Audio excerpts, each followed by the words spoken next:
समय हो गया है उत्तर प्रदेश से जुड़ी हुई बड़ी खबर का, तो चलिए देखते हैं इस खबर को। मोहम्मदाबाद गोहाना के सरिया ग्राम सभा में एक परेशानी सामने आ रही है, जो कि गौशाला के पशुओं को लेकर है। और बरसात के पानी का जो गंदगी है उसके चलते गौशाला के जो सेवा कर्मी है वो भी परेशान है और पशु भी परेशान है।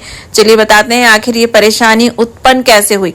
पिछले एक हफ्ते से लगातार बारिश होने से गौशाला में पानी घुस गया, जिसके बाद पशुओं को चारा देने में, पानी देने में गौशाला कर्मचारियों को काफी दिक्कत का सामना करना पड़ रहा है।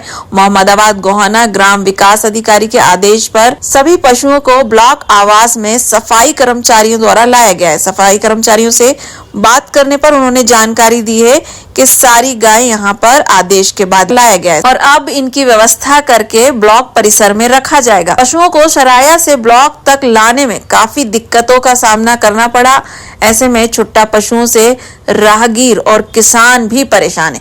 किसान लगातार अपने खेत की देखरेख में लगे हुए हैं, वहीं फसल पर मौसम की मार है। दूसरी ओर छुट्टा पशुओं से भी परेशान है किसान। ये गाय आप लोग रोड पे लेके आ रहे हैं, फिर ब्लॉक में लेके आए हैं, क्या मामला है? वहाँ पे पानी भर गया था। वहाँ बाढ़ आ चुकी थी जी। पानी भरने की वजह से आप लोग गौशाला को वो मतलब जो यहाँ पे शिफ्ट किए हैं पशुओं को यहाँ जी। तो ये किसकी आदेश पे आप लोग जैसे करें? वीडियो साहब बोले इसका ये यहीं रहेंगे कि कहीं और? जैसे नहीं, अगर वहाँ का पानी खत्म हो जाता है तो वहाँ पे चले जाएंगे। कहाँ लेके जा रहे हैं इनको? ब्लॉक में वीडियो साहब है। कहाँ रह रही थी? पहले वैसे गौशाला में सराय में थी, तो गौशाला से आप लोग वहाँ ले जा रहे हैं? जी। पानी भर गया ठंडा भर गौशाला में जी। इस वजह से आप आवास पे लेके जा रहे हैं? जी जी।